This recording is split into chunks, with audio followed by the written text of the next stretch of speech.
Bismillahirrahmanirrahim. Assalamualaikum warahmatullahi wabarakatuh. Alhamdulillah, syukurillah, mudah-mudahan keberkahan selalu bersama Anda sekalian, sahabat Manjada Wajada.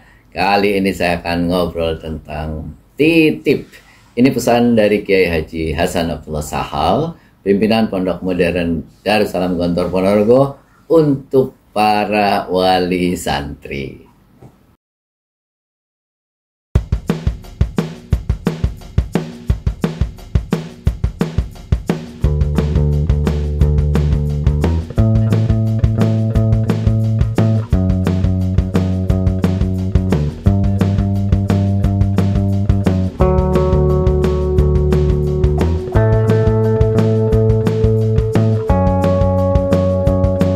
Ahlan wa sahlan. Sebelum saya masuk ke materi titip, saya akan bacakan dulu beberapa pesan beliau. Pesan Kiai Haji Hasan Abdullah Sahal untuk para wali santri ini penting sekali. Saya juga senang sekali membacanya karena ini bisa menginspirasi kita semuanya. Yang pertama ini, kalau mau anakmu kuat, orang tuanya juga harus kuat. Jangan sekadar mendidik anak menjadi soleh, tapi didiklah anak-anak untuk menjadi bermanfaat buat umat. Maka orang tuanya harus berjuang lebih ikhlas, lebih ikhlas, lebih ikhlas. Menarik sekali. Ini nasihat beliau mengindikasikan satu hal, bahwa mesantrenkan anak itu bukan hanya anaknya yang mondok, orang tuanya juga harus mondok. Hati kita sebagai orang tua juga harus siap bagaimana kita memondokkan anak di pesantren. Ikhlaskan, kita berjuang lebih hebat, bukan hanya menjadikan mereka anak-anak solih untuk diri mereka sendiri, anak-anak yang solihah untuk diri mereka sendiri, tapi anak-anak yang mau berjuang untuk umat. Jadi kemanfaatannya jauh lebih besar. Bukan hanya untuk mereka, tapi untuk keluarga, untuk umat, untuk bangsa, dan untuk negara. Nasihat kedua yang juga sangat menarik ini. Anak-anakmu tidak akan mati di pesantren karena kelaparan.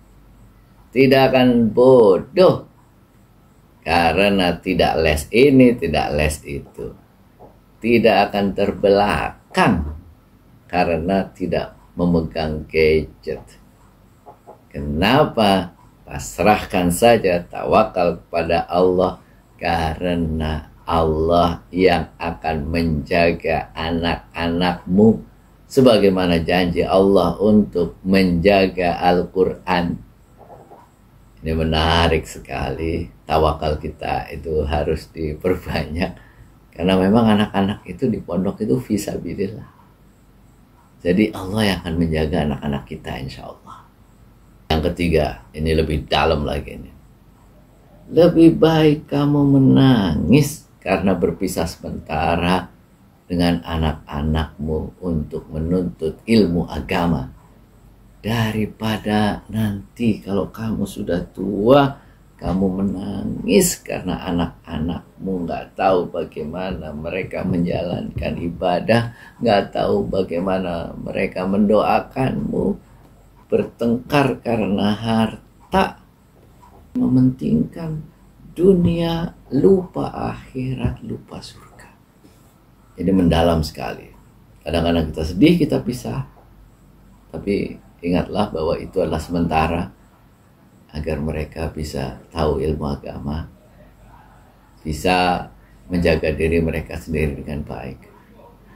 Kalau besar mereka tahu bagaimana cara beribadah, tahu bagaimana menjalankan agama, tidak bertengkar, memperebutkan harta. Kalau sudah meninggal mau mendoakan kita, Masya Allah. Ini nasihat yang luar biasa. Sekarang kita masuk ke nasihat beliau yang titip. Titip itu terdiri dari 5 huruf, T-I-T-I-P. Huruf yang pertama adalah T, tega. Orang tua harus tega memasukkan anaknya ke pondok. Ini memang tidak mudah, karena terbiasa melihat di rumah terbiasa sehari-hari bersama anak-anak, kok kayaknya kalau dipisah nggak tega ya. Nggak tega ngeliat anak-anak nyuci sendiri, nggak tega ngeliat anak-anak punya beban masalah berat di pondok, harus memecahkan masalah mereka sendiri. Nggak tega ngeliat anak-anak disiplin bangun jam 4. Nggak tega ngeliat anak-anak makan terburu-buru. Nggak tega ngeliat anak-anak ke masjid lari-lari biar nggak terlambat. Nggak tega anak-anak 24 jam koyo nggak ada istirahatnya. Kita harus tega. Kenapa? Anak-anak itu kalau kita nggak tega itu akan berpengaruh terhadap kehidupan mereka. Kita tega itu karena membuat mereka menjadi mandiri, menyelesaikan masalah mereka sendiri, membuat mereka jadi orang-orang tangguh, membuat mereka jadi orang-orang kuat. Maka kita harus tega. Bismillah, pasti bisa kok anak-anak itu, pasti kuat, anak-anak kita kuat. Mereka dilahirkan menjadi orang-orang yang kuat ketika dididik dengan cara-cara yang hebat di pesantren. Itu pasti bisa kok. Mereka menghadapi semua masalah, semua tantangan yang ada di pondok. T yang pertama. Yang kedua adalah ikhlas. Ikhlaskan saja. Jadi kita itu jangan memberatkan hati, lalu kemudian kepikiran terus. Ikhlaskan saja sudah. Mereka di pondok biarkanlah. Ini sudah menjadi jalan yang sudah Allah berikan. Ini jalan yang terbaik yang sudah Allah tentukan buat anak-anak kita. Diikhlaskan di pondok, apapun yang terjadi di pondok, bismillah, ini adalah kehendak Allah, ini adalah untuk masa depan mereka, ini adalah untuk menjadikan mereka anak-anak yang punya akhlak yang baik, yang tahu ilmu agama, menyiapkan masa depan mereka. Toh kita tidak membiarkan mereka. Toh kita tetap mengawasi mereka, tanggung jawab terhadap proses perkembangan psikologi mereka, perkembangan mental mereka, perkembangan keilmuan mereka, kan kita masih tetap tanggung jawab. Tapi diikhlaskan ketika di pondok, sehingga apa? Mereka juga tenang di pondok. Kalau kita masih hati kita kok kayaknya nggak ikhlas gitu ya, kayaknya belum lepas kita dengan anak-anak kita di pondok, ya pasti itu akan berpengaruh terhadap mereka. Belajar mereka nanti terganggu. Yang ketiga, ini adalah huruf T. T-I-T-I-P. Yang ketiga adalah tawakal. Tawakal itu apa? Serahkan semuanya pada Allah. Apa yang terjadi buat anak-anak kita, itu serahkan pada Allah. Karena kita kan berpisah. Kita berpisah, mereka melanjutkan hidup mereka, nanti ketemu pas liburan. Nah, serahkan saja. Mereka itu orang-orang yang memang harus dipisah untuk menjadikan mereka hebat, menjadikan mereka kuat. Burung, kalau kita melihat ya, anak burung itu belajar terbang, itu belajar kecil-kecil. Ya, diajarin induknya. Sampai ketika sayapnya kuat, disuruh langsung terbang, mencari makan sendiri. Pertama dicariin makanan, sama dengan anak-anak kita itu dicariin makanan. Nah ini sudah saatnya mereka mandiri. Itu pasti bisa kok. Tawakal saja, serahkan semuanya pada Allah. Yang penting adalah kita itu sudah membekali dengan sikap mental yang baik. Ya selebihnya tawakal aja. Toh di pondok dididik dengan baik, sistemnya sudah berjalan dengan baik. Kita tinggal tawakal kepada Allah agar apa yang terjadi di pondok itu adalah menjadi halal yang baik untuk anak-anak kita. Ikhlaskan saja, tawakal saja. Allah yang akan menjaga anak-anak kita. Karena menuntut ilmu itu adalah fi sabilillah. Jalan Allah, Allah lah yang akan menjaga anak-anak kita. Dan jangan lupa nomor I adalah ikhtiar. I yang kedua. Nomor 4 ya. Ikhtiar itu ada 2, dana dan doa. Dana itu artinya kita siapkan kebutuhan-kebutuhan anak-anak kita dengan sebaik-baiknya. Jangan sampai kita sudah mondokkan anak, lalu kita tidak siapkan SPP-nya, kita tidak siapkan uang sakunya, kita tidak siapkan untuk kebutuhan mereka. Itu zalim kita sebagai orang tua. Ini amanat, tanggung jawab kita sebagai orang tua, itu menyiapkan kebutuhan mereka dengan sebaik-baiknya. Sampai anak-anak terganggu belajar mereka gara-gara mereka belum bayar SPP, belum bayar uang makan. Ini tanggung jawab kita, tugas kita sebagai orang tua bekerja jauh lebih keras, jauh lebih hebat. Anak-anak itu ada rezekinya kok. Salah satu pintu rezeki itu adalah anak. Kalau kita bekerja keras, kita niatkan untuk anak-anak kita, insya Allah itu akan membuka pintu rezeki. Jadi setiap kita bekerja, ya Allah, ini untuk anakku yang ada di pondok. Aku niatkan untuk anakku yang ada di pondok. Nah, itu akan membuka pintu rezeki. Saya yakin sekali. Karena kita ini berjuang, terus anak kita berjuang fisabilillah. Masa Allah nggak kasih rezeki? Pasti Allah kasih. Yang penting kita berusaha dengan sungguh-sungguh, kita serius. Saya yakin pasti Allah akan kasih rezeki untuk anak-anak kita. Dan yang selanjutnya ikhtiar itu berupa doa. Doakan setiap saat anak-anak kita, minimal setiap selesai sholat. Dan kalau perlu setiap saat. Doa itu bisa setiap saat soalnya.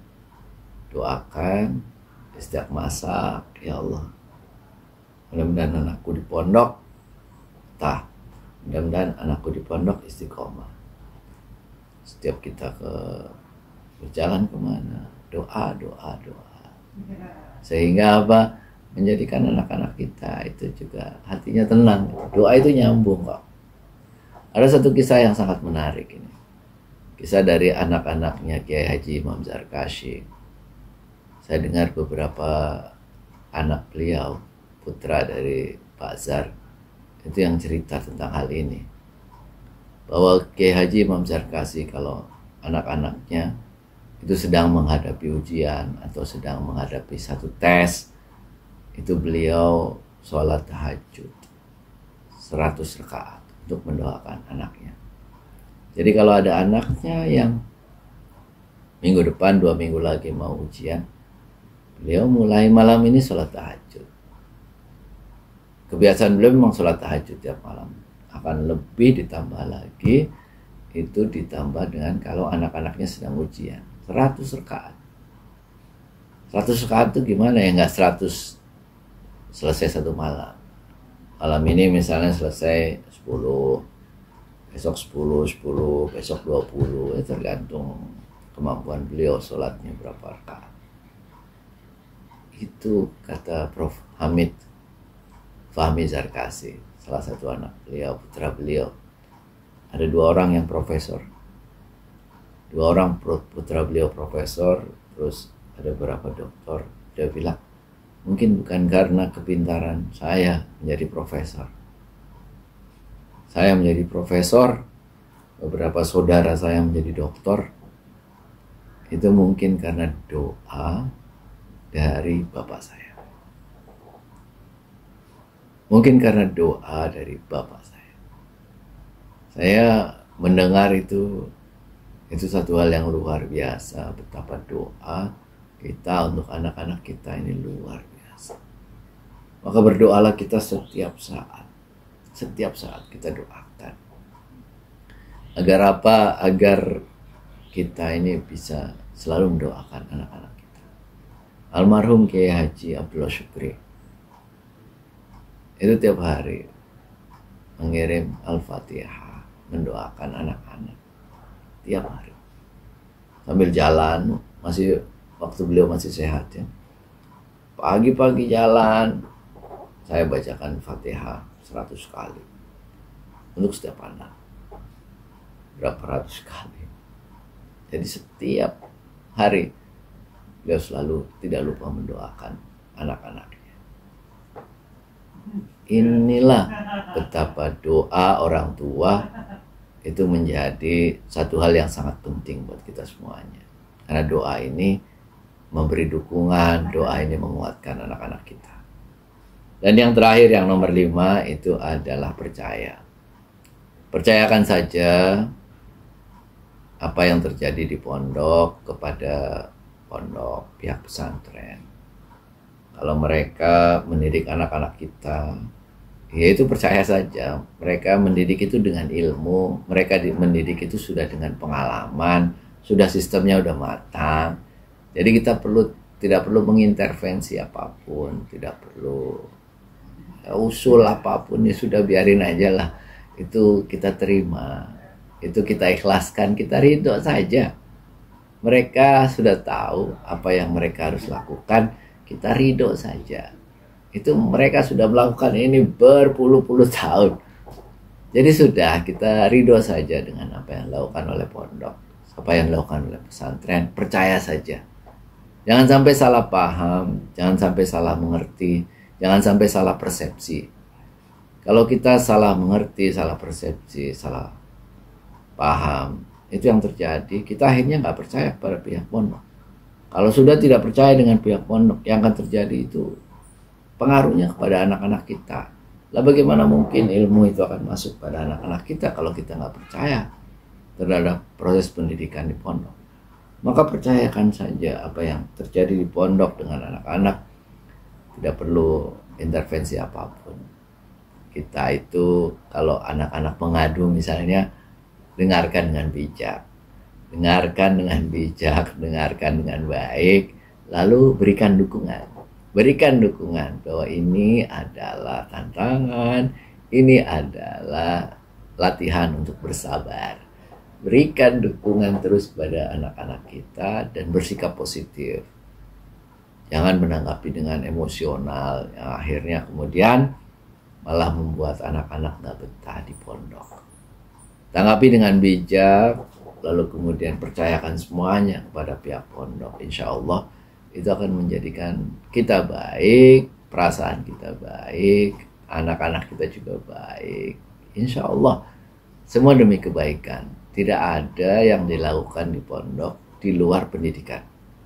Apa yang dilakukan oleh pengurus, apa yang dilakukan oleh ustadz, itu adalah dalam rangka mendidik anak-anak kita. Dan semua ada ilmunya, semua berdasarkan pengalaman. Percayakan saja dengan pihak pondok. Jadi itulah 5 pesan Kiai Haji Hasan Abdullah Sahal, pimpinan Pondok Modern Darussalam Gontor, untuk para wali santri, khususnya santri Gontor. Titip. Pertama, T, tega. Kedua, I, ikhlas. Ketiga, T, tawakal. Keempat, I, ikhtiar. Dan yang kelima adalah P, percaya. Mudah-mudahan bermanfaat, mudah-mudahan kita semua bisa menjadi wali santri yang baik, dan anak-anak kita di pondok itu betah, semangat belajar, dan lulus dengan husnul khatimah. Sampai ketemu di video selanjutnya. See you next time. Assalamualaikum warahmatullahi wabarakatuh.